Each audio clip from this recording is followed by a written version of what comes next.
This episode of On Stage is brought to you in part by Reggae Sumfest, July 14 to 20, Montego Bay, Jamaica. For tickets and info, visit their website, reggaesumfest.com.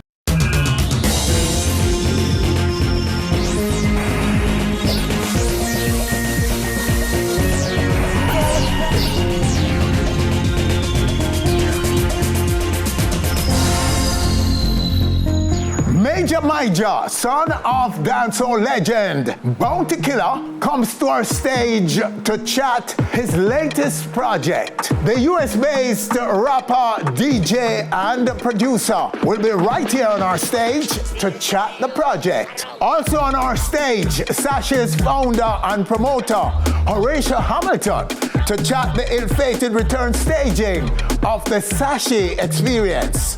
All coming up. Welcome to the show, everyone. I am Winfred Williams. We'll go right back.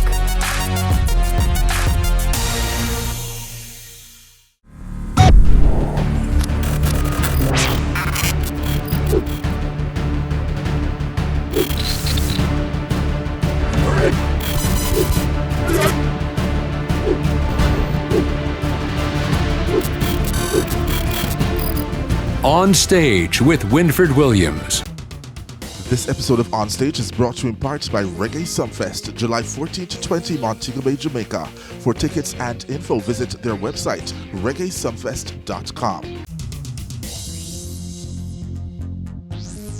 Despite all the hiccups, including no show by two of the biggest artists on their lineup, Sashi did pull off a return staging after over 20 years in the wilderness, and is now actively promoting a 2025 Sashi experience. But what's the repair plan for all the damage the no-shows in particular have caused?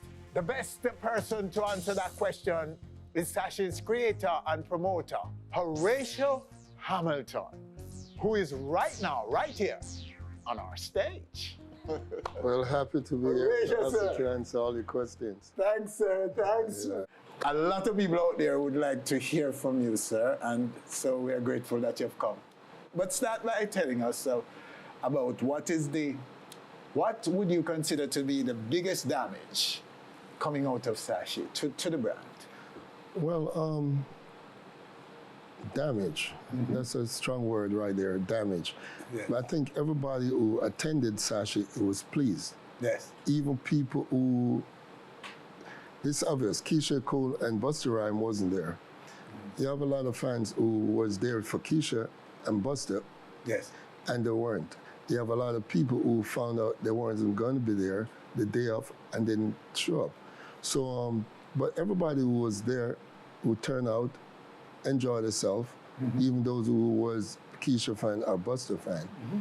All the people who are accustomed to Sashi understand that each Sashi in the past had more international acts than this one. Mm-hmm. This one only had 4. I never have an act that didn't show up.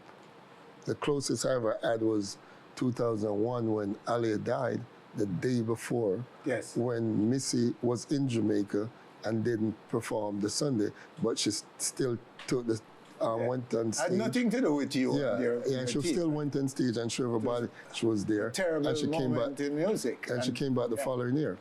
So fast forward to this year. So I think people understand that things happen. Yeah. So all of my loyal fans from the past understand. So from your perspective, the damage, they're not, that Busta and Keisha didn't show, is not a big damage for you? I don't look at it as damage. I look at it as a challenge for next year, or a challenge for the future. Yes. And I have plans for people who don't understand what happened, or what took place, why they wasn't there. I'll explain that to them, and we have plans to address that and fix it. Why didn't they come? Well, I have contracts in everybody. Keisha was fully paid. You understand? Yeah. But Keisha was fully paid, as I showed you before, on contract. But because of legal matters, I can't explain everything to the public. In details, yes. Yeah, so she was fully paid, and she'll, I guess, one day we'll make it up to the public, and it's the same thing with Buster. Buster and I is more like family, you know, and this is much I could guarantee everybody who's listening and watching that before the end of the year, they'll have Buster here in Jamaica performing for no other promoter but me. Okay. That is a guarantee, you know. So there are things that happen that I don't feel like to say exactly line for line or details what happened. If what happened, happened. They weren't at the show, but I could tell you this much. It wasn't because of not paying. It's not because of them. Yeah, it's not because of not paying. Like even, let's go back to Keisha. So you blame your team, your Sashi Entertainment? I'll never blame my team. I'll blame myself. My team is an excellent team. Yes. They did the best job. I think I dropped the ball in some way. So my team members that's cool. I'll never trade my team members. They're young, they're new, and they did what they was told to do. If they didn't do it excellent or perfectly, it's on me. So for those who have been saying, well, they don't have the money to pay and all that, you're rubbishing that. That was never the case. That was not the case. It was never the case. I'll show you contracts. I wish I could show it to the public, but I can't because there are legal matters that should, in case certain things don't happen, you know? Yes. If I explain everything now straight up as is and things doesn't work out, I ain't talking about Buster, but let's say for Keisha, if I don't explain everything word for word and it happened that I don't get her, and maybe certain things I say without an attorney could be used against me. But it was never, it had nothing, zero to do with money. She was fully paid. Tommy Lee, what happened with Tommy? Tommy Lee have nothing to do with Sashi. I promise you that. Tommy Lee had, that weekend, Tommy Lee had 3 accidents. 3 accidents? 3 accidents. Really? Until we didn't hear about that. Yeah. If you was there Sunday night. Oh yes, I was there, but I left before he came and performed. Yes. Even on his way Sunday night. Because we thought the party was done. Even on his way Sunday night, he was in another accident. He came there in an ambulance. We're there. Really? So it have nothing to do with Sashi.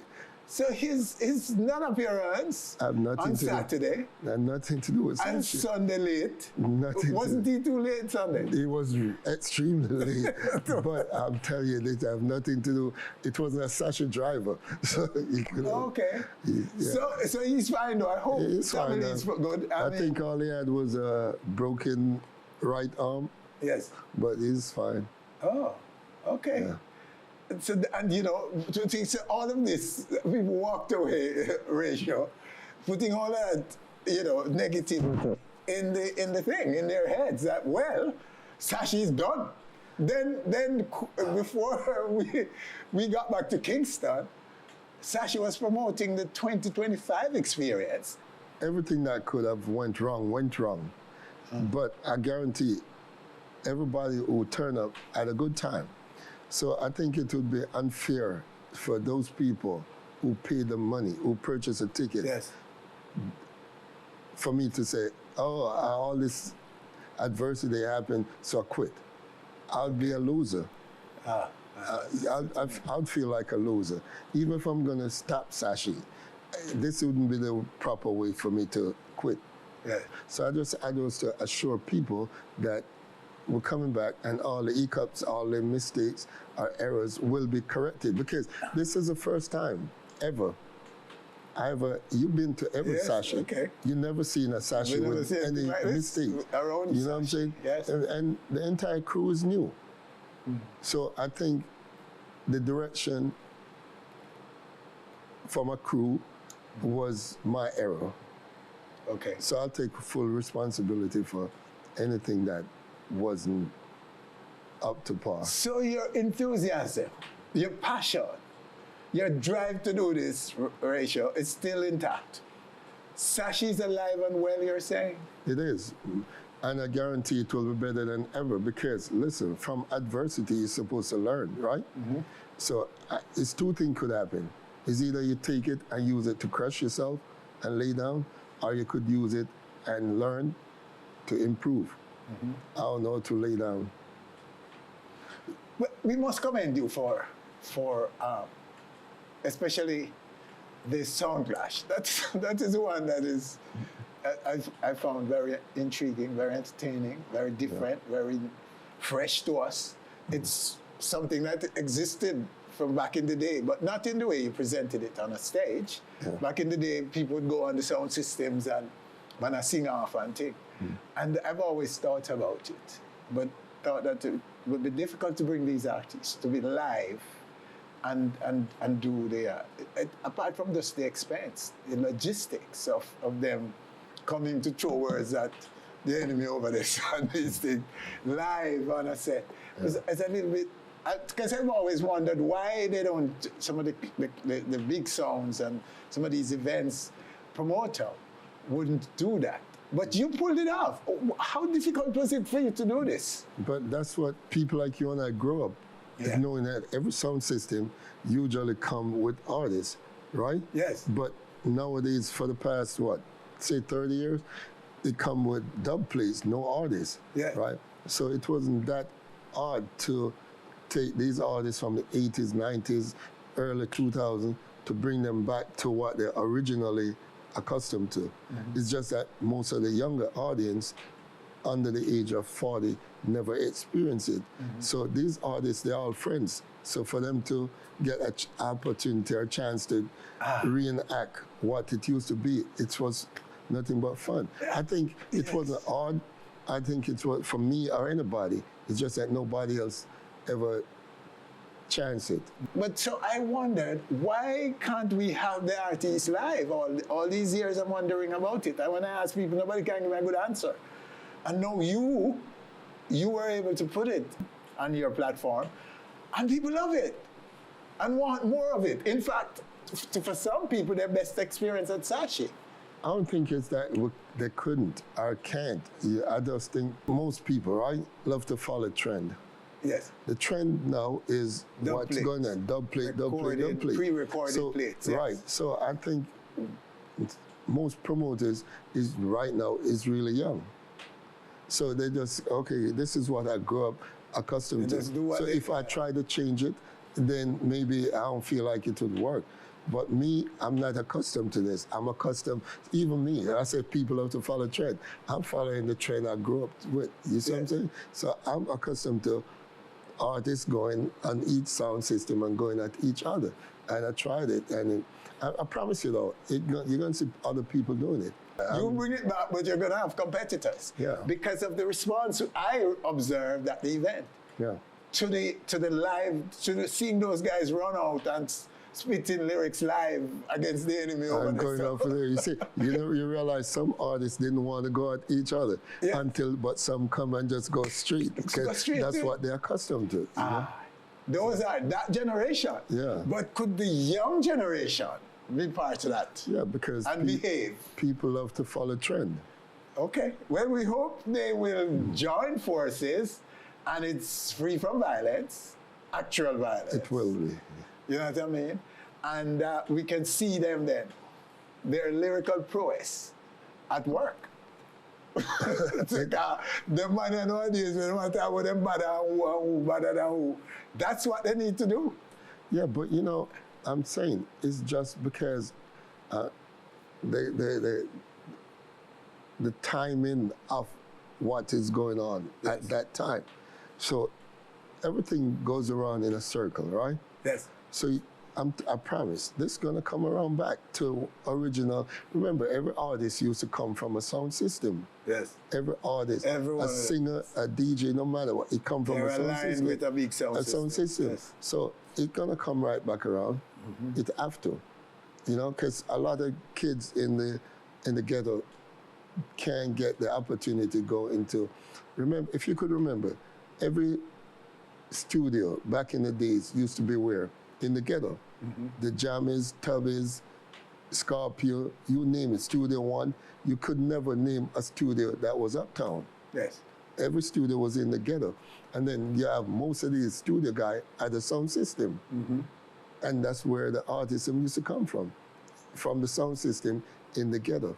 So you have a lot more talent you and I never heard of is in the ghetto, but they can't get the opportunity to record. But they're using social media, to send out their music to, and a lot of them bust, the new age dancehallers, we call them. Yeah. They bust online. They go to IG, TikTok, YouTube and them to send out their music. And a lot of them are stars now. You're correct. As a result of social. So that's their way of doing it. You're correct, but why you think you don't have nobody with no longevity like a Bunty, a Beanie and all that? Most of these artists that come from online is one-hit wonders. Yes. Think about it. Most of them. If that's your state, that is arguable. Yes. It can be argued, but because then you're going to name maybe 4 or 5 that have been around. Cool. But 4 or 5 in comparison to 100 artists are so. It doesn't mean nothing. That's a good point. But we would like to see them though embracing the youth, the youth energy, embracing the traditional Jamaican culture. Not that we want it to go back to the 60s and 70s and so on. Yeah. What we're saying is do what you do, but to embrace those elements of the culture that has made us into this global powerhouse in music. If you don't do it, youths abroad will take it away. Look at Culture Clash, for example. It's exactly the same thing. Culture Clash bring the live artists them to a sound system and pretend as if it's not a Jamaican knockoff they're doing. Look on Versus. All of these things that big platforms take and make big money off. Our kids have a responsibility, the youngsters, to embrace and promote and renew and even do it your way, but carry on the culture of Reggie. But Winfred, you can't blame the new generation. How can you blame somebody for something that they have no knowledge of? Look, they had Versus in New York, in America, right? That was going on. And Versus was so unorganized and off until Beanie and Bunty went in Versus, right? Beanie and Bunty went in Versus, and they couldn't do, the Versus used to be one person in Atlanta, one in LA, and it was so, I remember when Teddy and Babyface went in, it was so off. But when Bunty and Beanie, who are accustomed to dancehall clash, right, knowing 2 people clashing, have to be one place. Yes. They are the first ever in Versus history that be in one room, one time, one stage, going at each other. Yeah. After Bunty and Beanie, that was the most viewed, right, at that point. And after Bunty and Beanie, what you see happened? Everybody else from that point in one room, one stage, doing the same thing. Yes. So people cannot do what they know, have zero experience of. I think what you did at Sashi is a global product. And I think that artists from Jamaica will be called on tour to do these things, to do what you did at Sashi, all over the globe. Because the sound system culture in Europe, for example, I mean, every European culture have their own sound system. The Japanese and Africans. Absolutely. And this now is resurrected, a part of it that persons found. I saw women jumping at the thing down there in ways that clash is not something that women would be interested in. I watch it too. Women enjoying it more than men. Yes, women enjoyed the concept of the artist live on the set.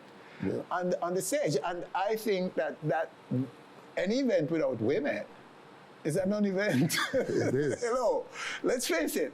Women are who bring the vibe, the energy to any event. When women are there in good numbers, the event boss. If I just man, can't.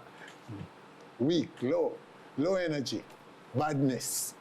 Yeah. No, women. And I saw them at your own.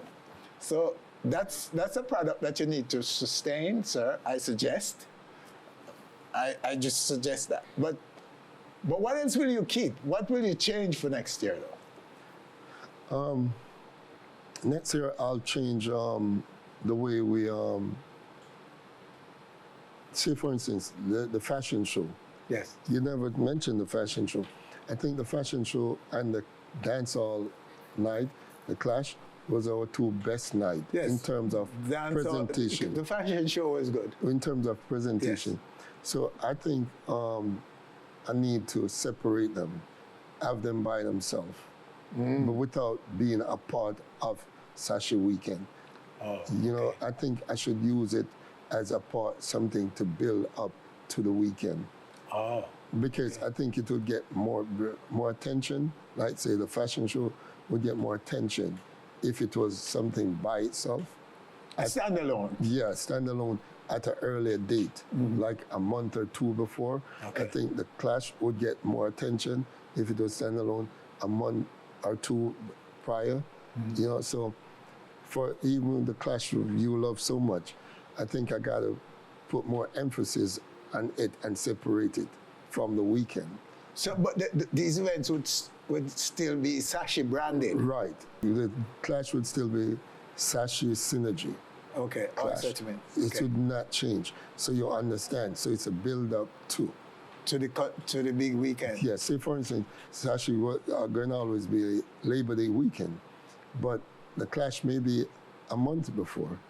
The fashion show may be when we're having real fashion week in New York in March or something like that. You know what I'm saying? So it really stand alone and give people the opportunity to focus only on that. So it bring more attention to the designers. It bring more attention to the artists and stuff like that. Nice. So we're going to separate it and we're going to perfect everything that went wrong. You're making some big promises, Rachel. That's a big That's a word you're using. Yeah, over and over. I had it right before, right? Yeah, well, You did it. Yeah, I had it right before. After 10 years of not doing anything, it's like you never did anything. Yes. So it's like Sashi this year is the first Sashi ever been. Yes, Okay, sir. it was 22 years. So it's like I'm just starting. It's like it's starting all over again. Yeah. All right, sir. I agree. But it's good to know, though, that you've survived, that you are still enthusiastic, that you're serious, and that what was going on behind the scene aren't what so many thought they were, as it relates to the no-shows and so on. So Sashi lives on. Forever. Rachel, thank you, sir. Thanks for the thanks for having information. me, Thanks for coming and sharing all that with us and our following. All right, Thank you I'll so see you all soon. Oh, yes. At an event, not on stage. That's on the platform. But, all right, no problem, sir. We prefer that. All right, so that's him right here in this segment of our show, Horatio Hamilton, the Sashi boss. And still to come right here on our stage, Myjah, the son of the legendary warlord, Bounty Killer. Wow, you don't want to miss that.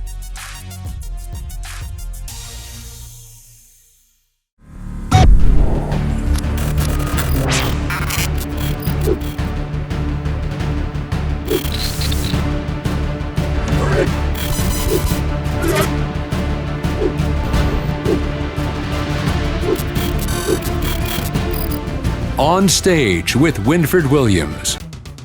This episode of On Stage is brought to you in part by Reggae Sumfest, July 14 to 20, Montego Bay, Jamaica. For tickets and info, visit their website, reggaesumfest.com.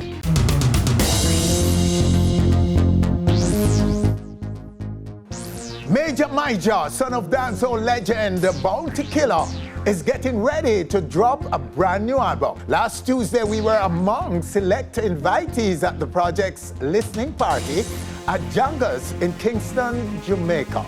We got these reactions from persons at the listening.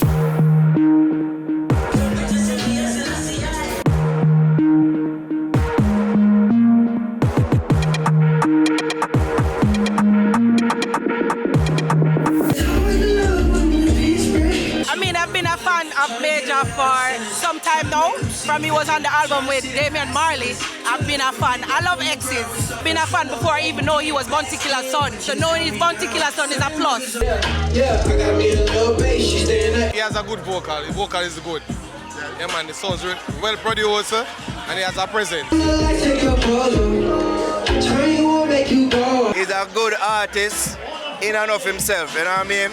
Establish himself outside of him father, and that's good, you know what I mean? The music so far, good. If you're an R&B lover, hip-hop lover, you're gonna love that body of work. I definitely hear how him and Chris Brown could collaborate. The songs that he performs, you can hear Chris Brown sing it. He's clear an R&B artist and he's doing it well.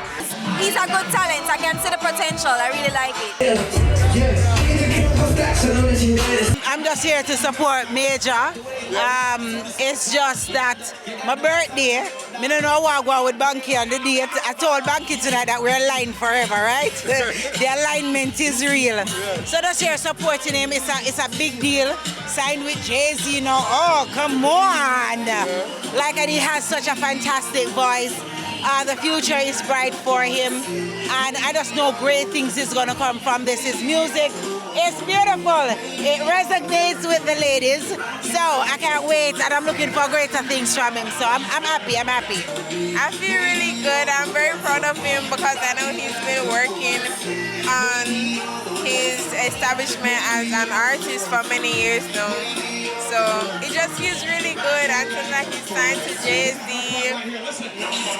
It just feels like a goal that I accomplished also. Tell you I need space and then I act like I don't want it. Saying I was even side easy with it. Look at the future. It sound like the future. It sounds like the future. You like what you hear? Yeah, man. In America, you know, and he's a great songwriter. So him established already. I met him like 7 years ago when he was younger. A killer beat me, you know. So you done, so you done. It's all by accident, love. Tonight was beautiful, you know. It rained a little bit, so people might have thought that it wasn't gonna happen, but everybody showed up and showed out. It was a great night, good energy, you know. My dad blessed the stage with me, so big forward. I'm off to say thanks, Jangus. Thanks everybody for pull up and catch a vibe with me. Yep. Myjah! So who is this musical son of Bounty Killer?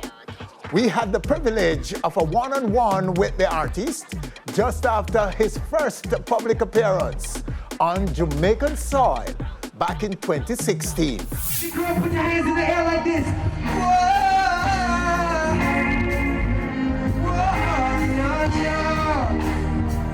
I'm singing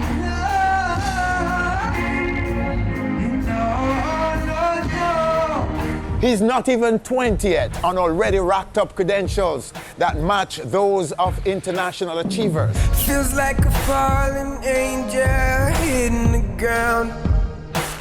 Singer-songwriter, producer, Myjah, the son of the warlord of dancehall, Bounty Killer, who is only now being introduced to Jamaicans in the flesh. I never wanted to hurt you, but I let you down. His first taste of a Jamaican stage came at Reggae Sumfest in Montego Bay, followed by Dream Weekend in the Grill. And now he sits with us at the Grand Palladium's coffee bar. Myjah, one-on-one. Myjah, blessed love, man. Thanks for agreeing to come and sit with us, sir. Man, for sure, enough respect, you already know. Lots of congrats for your performance at Reggae Sumfest. Man, thank you so much. And also at Dream. Yeah, man, it was a dope vibe, you know what I'm saying? It was good to feel the energy of everybody. Yes. Did you feel that you would get that kind of reception at Reggae Sumfest to begin with? Well, I mean, I think, to begin with, I think people would already respect it through my dad. Yes. But I think it took me going out there to captivate the audience for them to give the feedback that they did. Mm-hmm. So did I expect it? Not necessarily, but I think that it just came just because I wasn't afraid to go out there and get it, you know what I'm saying? Okay. I mean, and why I'm asking you, why this is important is because your music is not necessarily dance. Right. And if you're the son of the warlord, many will assume that your music is dancehall. Yeah. gangster. So, you know, so I was thinking that maybe there's a little bit of insecurity in terms of the perception not matching the reality of your music. You know, well, I toured with Kimani Marley for his last tour, and just being out there and them receiving it from not a dancehall crowd, because his is not dancehall, but from a reggae perspective, which is also not my niche or not where I fit in. And I think that learning from that experience, taking it to this crowd is the same concept. It's just about me going out there and giving my all so people can respect it regardless, you know? Okay. So where do you call home? Well, now I live in Atlanta. Okay, Atlanta. Yeah. And your mom is a big player in the music space. Yeah, she's you know, well known. Yeah, lots of people know her. You know, yeah. She's been doing this with me since I was yay. So you know. So you like grew up in the music. Yeah, exactly. And your siblings? So on my mom's side, I have one sibling, and then you already know my dad has about 10 kids, I believe. Okay. So, on both sides, I have siblings. Yeah. All right. So let's talk about your credentials in music so far. Could you sum it up for me? What you've achieved in music so far? Man, achievements. I mean, I think musically I've come so far from the days when I was 12 doing Sunshine. I don't even know if you guys have seen that before.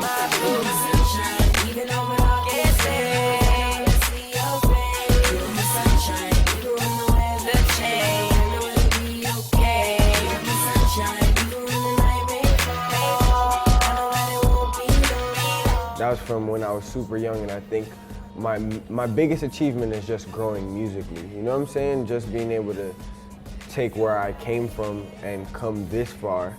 And you know what I'm saying? I was signed to Warner Brothers for about 2 years, and now I just signed my first publishing deal. So things are in the works and things are going through, and I have some even bigger stuff to tell you guys about soon, but I don't want to jinx it. There are videos with you. So there's two. There's the old Myjah, which was when I was like 12, and then now there's Cry, which we put out a little while ago. Yes, but, that's the first one I saw. Exactly. So that's the only video I have out right now, but I just shot a video for my next single, and I'm just working on getting more content and more videos for my fans to see, you know what I'm saying? And as a producer? As a producer, I've been writing, well, I think writing and producing has been going hand in hand, and I've been working in some great rooms. I mean, I lived in LA for like 5 years, so just working with different people. I recently just worked with Stephen Marley and some other big stuff, but like I said, I don't want to jinx it, but you know, along those lines of producing and writing and just you know what I'm saying, being. As you told me at Subfest, right? You don't want to be talking about genre or define yourself as in a particular box or in a genre. Right. But is there a genre where you're most comfortable, where you're natural, where you know you want to do some music right and it's just coming out to you? I would say the easiest thing for me is to sit down at the keys or to sit down with the guitar and start organically. I don't say it's a genre because you could say that I sit with my guitar and do blues now and then do rock later and do R&B later. I don't think it's any specific genre. I think it's just about the musicality. I think that's the easiest way to write is organic. So whatever comes out. Right. Yeah. So let's go into now what you don't want to tell me, and you can still be quiet about it. I know that you've written for some big names in music. Yeah. Okay, and I believe there's a project coming up where you've got 3 songs, a major artist on an album, including title track. Yeah. Come on, give us a little piece here, Myjah. Give us some of that. And tell us who it is, please. Hey, everybody give on stage something. You know, I love on stage, so you know what I'm saying? I have to give y'all a little exclusive. So recently, since I moved to Atlanta, I've been working a lot with a bunch of different people and just working in different rooms and thus bringing about what you're talking about, which is, he wants to bring it out of me. So basically, I was writing in a couple rooms and my guys asked me if I wanted to start working on Chris Brown's project. So I wrote like a bunch of songs. We were in the studio for about a week just working. And one of my guys, Two Guns, went out to LA, played the records for Chris, and he loved them. So I'm just now hearing that, you know, the title track, I got the title track and 2 more songs on the album. So, you know what I'm saying? It's never done till it's done, but I think it's just a dope achievement. It's a great place to be. Recently, I also wrote on Ro James's album, which I don't know if you know who that is, but you know the song, Just Give Me That Green Light, and you can take your head down. So I've been just writing, getting in different rooms and just getting these placements and just having fun with it, you know? Yeah, because this is what I'm saying. Your humility is amazing because you're not telling, your modesty is amazing because you're not telling us about some of the people you're writing for and some of the people who are looking at your work and the exposure you're getting and some of the writers that are impressed with your work. Right? Big writers are impressed with your work. Could you tell us about some of those? So since I got to Atlanta, again, Atlanta's been such a great place to be for me because musically I think people have gravitated towards what I'm doing. So recently I just got in with Sean Garrett, which is a really huge writer, where he wrote a lot of stuff for Usher, Chris Brown, all of the night, you know what I'm saying? So Sean Garrett, like I said, Steven, who else I've been working with recently? Aaron Reed, which is L.A. Reid's son.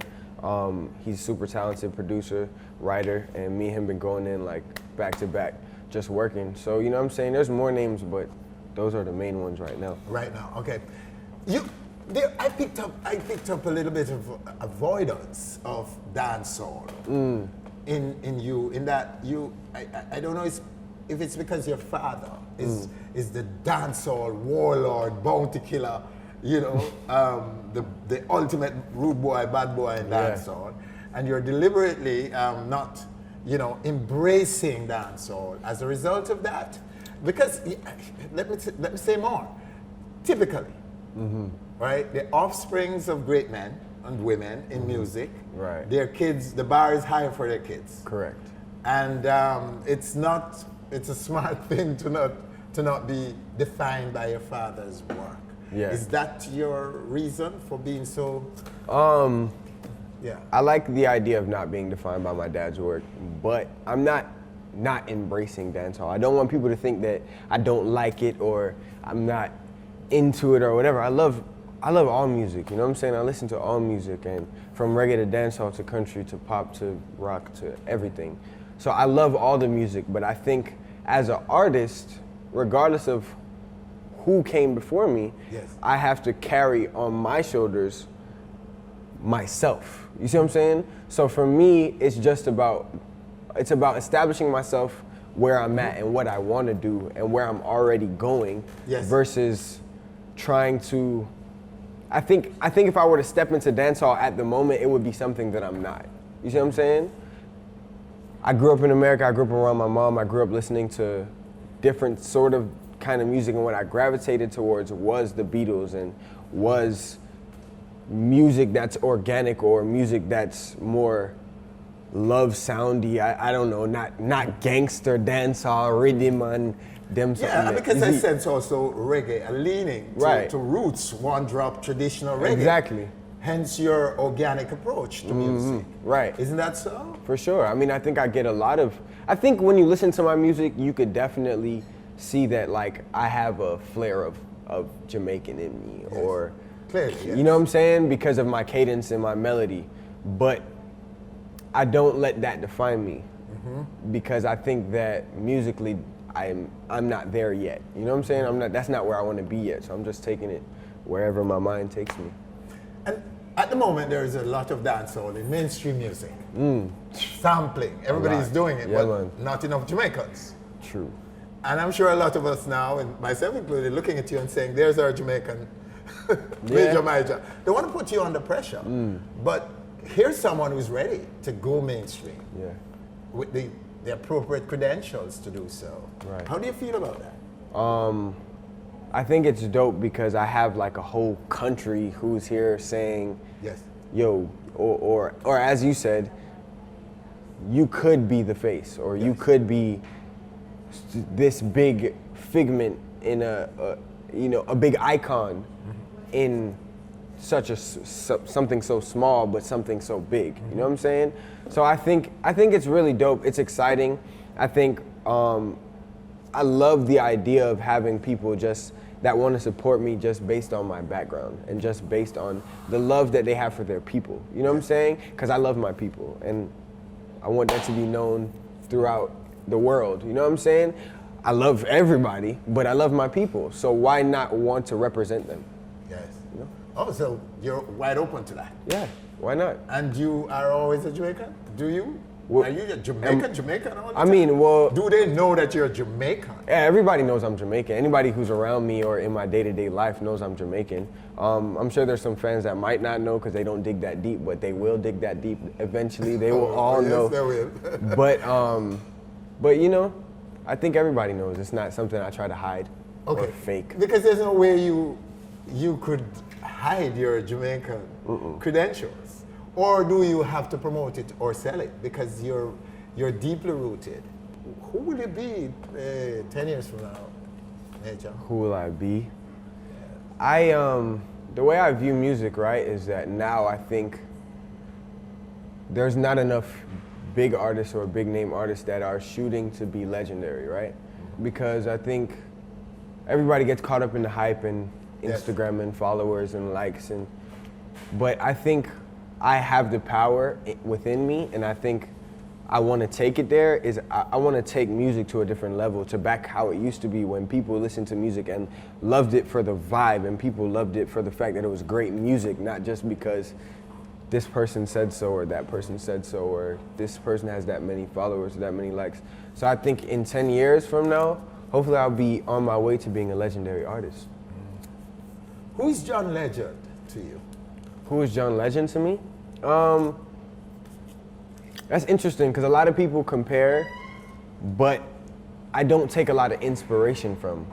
I respect him immensely. He has a beautiful voice, excellent writer, crazy keyboard player.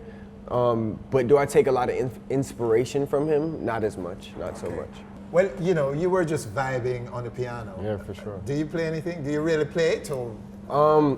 Keys is not my main instrument, but you know, I get around it, I could play, I could get some songs out. I'm mainly a guitar player. Okay. And then, you know what I'm saying, I play my voice. Yeah, I use guitar actually a lot to write. Actually a lot with my older stuff. And now keys a lot since I'm producing too, so it's like kind of just molding them together and writing different songs on both instruments. Do you want to master anything? I want to master everything, but I mean, mainly I think it's interesting because I've been mastering my writing and my producing and just that whole thing for so long. But I think now it's time for me to take it to the big stage and master entertaining. That's him, Myjah. 8 years ago. After the break, where is he now? And what's on the album?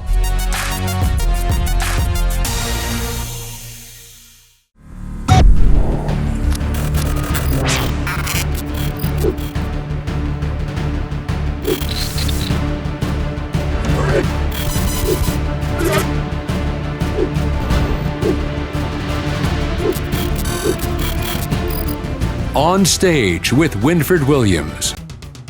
This episode of On Stage is brought to you in part by Reggae Sumfest, July 14 to 20, Montego Bay, Jamaica. For tickets and info, visit their website, reggaesumfest.com. As mentioned earlier, Myjah, son of Bounty Killer, is getting ready to drop a brand new album and is right now on our stage to chat the project. Myjah, sir. Blessed love, welcome. Bless. Congratulations on the project, sir. Thank you so much. Appreciate that. Oh, yes, and thanks for having us at the listening. Oh, of course. Thanks for coming. Persons, we're very excited about the project. Yeah, and about you, sir. Vibes, you know, that's vibes. See? And give us your own reaction to what you saw and what you experienced at the listening. You know, as I said before, it kind of rained before, so it was kind of like tough. We didn't know how to gauge it if people are still going to show up or what they thought. So, you know, it turns out God blessed the land with the water, and then everybody come through, and it was still a vibe. Like, everybody pulled up. My dad was there, you know, a lot of media. Everybody felt, you know, like they were comfortable, and I just wanted to kind of come to Jamaica and touch the people and get a chance to speak to you guys, you know? I don't come often, and I I don't get to talk often to you guys. So glad for day and share the music and share the vibes. Yeah, man. Okay. All right. So let's get into the project itself.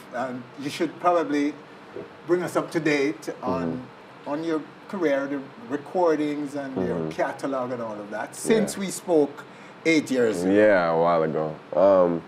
You know, I've just been working, honestly. As I said probably then, you know, my whole goal in this is just continue to work and do the work that God wants me to do. At the end of the day, God give me the talent. I have to use it, you know, just do the work. So, you know, I've worked with Chris Brown over the years. I just had a chance to actually work on his last project, 1111, on the song Summer Too Hot, as well as a few other records, but Summer Too Hot was Grammy nominated, which is, you know, a blessing. I've been honored to work with so many different names since then: Usher, J. Cole, Ty Dolla $ign, Ro James, Brandy, you know, a lot of my friends. So it's just been a cool journey, you know. I just been putting my head down and working. God's work, me I do. And the album, we've heard pieces of it, but what can you tell us about some of the features and so on? Well, I'll say this, right? Cause I don't really want to give nothing away, but I will say this. I've worked with so many different people, and there's been so many different names called around my name. I think it's important that people hear me. So you'll hear a lot of me on the project. You'll hear a lot of you. Yeah. Okay, and that's good. Good to know. So those who want to know you will get the fullness of Absolutely. Myjah on this particular project. Yeah, the first installment. A cross between dancehall, hip hop, reggae, one drop. Yeah, and then R&B, alternative R&B, absolutely. Right. Still playing instruments, still the same vibes, but I got more vibes, new things that come, you know? Yes. And how do people feel about your music from people in hip hop and so on? Aren't you unique among them? Definitely. With what you have in terms of Jamaica and Jamaica's music? No, absolutely. I think that, you know, I always say this, I'm a genreless artist. I'm a genre bender. I like to cross-pollinate different sounds and different energies, and I've been doing that since I was a kid. You know, I started out listening to the Beatles.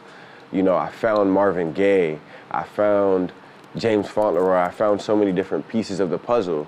And then naturally, I'm Caribbean, so it's like it's only natural. I grow up listening to all of the greats, you know. I grew up around Freddie McGregor. I grew up around so much great music from this part and from that part. So for me, I think in the hip hop community specifically, I think they're welcoming because it's fresh, you know? It's not a lot of different people that can do what I do in that lane as well as in others.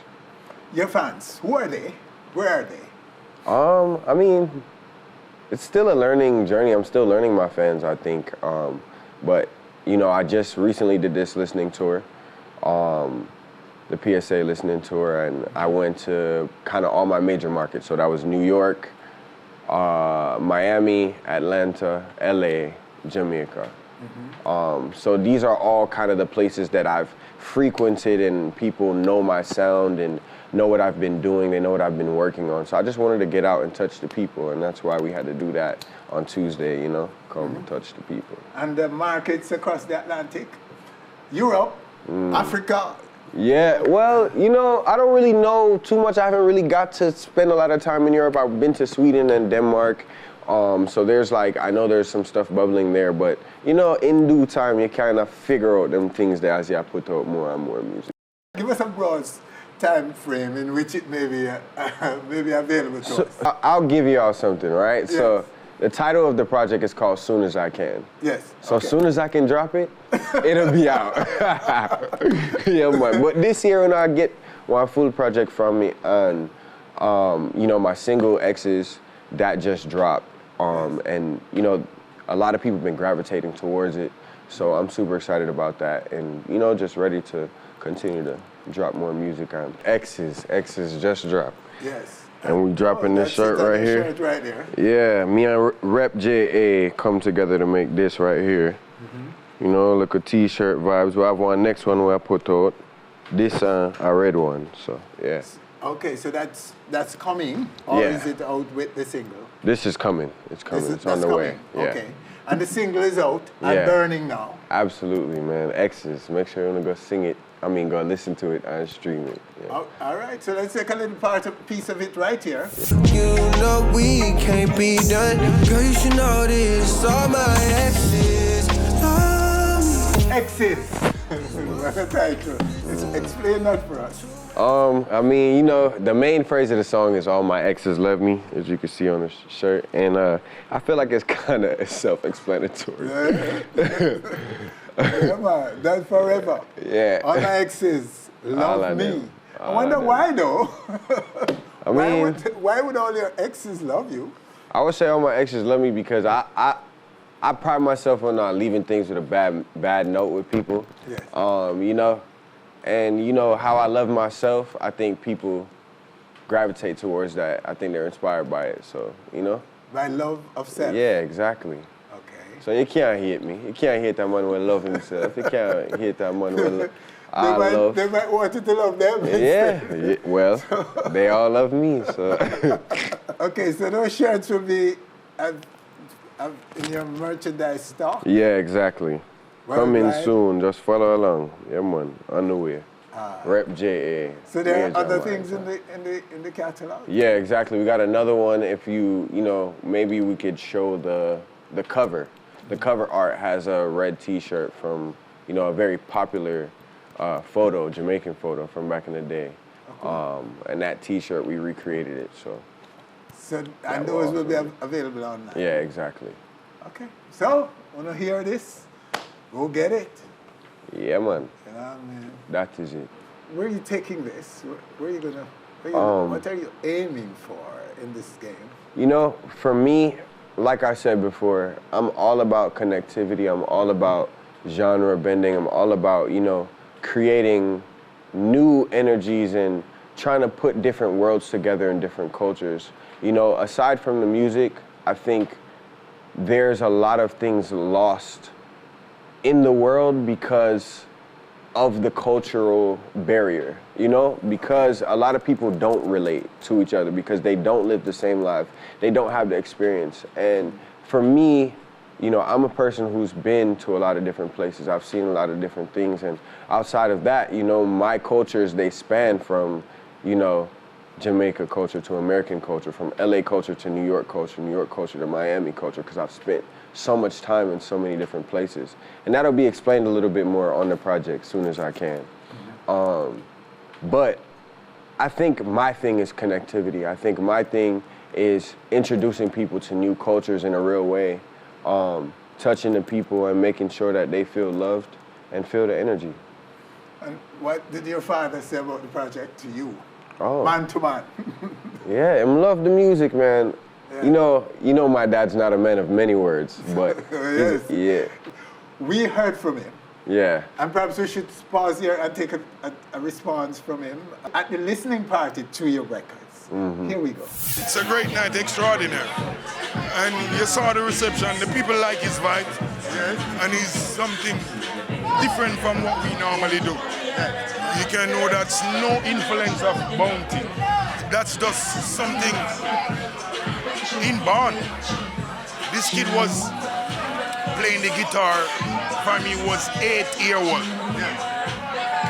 He can play instruments. And his first video was 9 years old. I want you to go on YouTube and look for Sunshine. Myjah, Sunshine. That was his first video. 9 years old. So he's destined to do music before him have sense good. He know if he make song and then he wrote the song. So he's an extraordinary songwriter and producer and composer. So, and then this kid never grew around me. He's not like, oh, Killer your father and him an artist and him a do music. No. This kid grew up in the States. And then when him a 9-year-old, him just start do music wicked. Till him a video at 9 years old. And now him a like 25, 26-year-old, so. This man born for the way I do. Him know music before him have sense as a man. So when him have to credit you for the blood. I don't know. I wouldn't even try to say that. I'm just saying, I know this man born for the way I do. Because nobody in our family away from me no do music. And him no grow up around me. And then him come up with this aspiration. Where this came from? The blood. The blood. All right, so that's it. The warlord on his son. Myjah right there. So, okay, sir. So, yes. So, to me, he's saying a lot. He's very supportive of your music. Absolutely, 100%. He's very proud of your work. Absolutely. In general, your writing and all the achievements and so on. You know, my dad is always overly supportive of the music, and I could say we got some music together too. I know a lot of people have been waiting on that, but that's soon forward. But, you know, like I said, he's not a man of many words, but when it comes to us personally, I more so will just be in the car with him and he'll cut on the music, and that's how I know, like, am I listening to it, man? Am I forward it? Yeah. And he credited your mom for how you've turned out in music. How do you respond to that? I mean, my mom is probably my #1 biggest fan since I was a kid. I would say, you know, if you look at any great man, there's a great woman behind him. And my mom has been there every step of the way since I was a child, since a long time ago when me and you first talk on them things there. But, you know, she's been my #1 supporter for life. You know, if it's not for her, I don't go from Miami to LA. If it's not for her, there's not so much importance on music for me as there was. Music is my life, it's my soul, it's part of my personality. And that's definitely accredited to my mom. So yeah, I forgive them flaws there. I forgive them flaws there. Yeah, man. I hope she'll come next time. Good luck. We did invite her, you know, we did invite her, but she wasn't. Yeah, she's not an on-stage person. She's not an on-screen type. Yeah, on stage is quite friendly. So yeah. take her the next time, Bridget. Yeah, man. Yeah. Blessings. Myjah, sir. Thank you so much. Congrats on the work, sir. You don't know. Come in, man. You know what I mean? And continue to make us proud, because, you know, we have to take a little piece of your glory. Yeah, absolutely. You know what I mean? Jamaica responsible. So, yeah, man. What you mean? So we look forward to your ascension, sir, to higher places. Thank you so much. And all your success. That. And that's our show for this week. Winfred Williams, on behalf of all of us, thanking you for joining us. Do join us again next week for more On Stage.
Thanks for watching our video.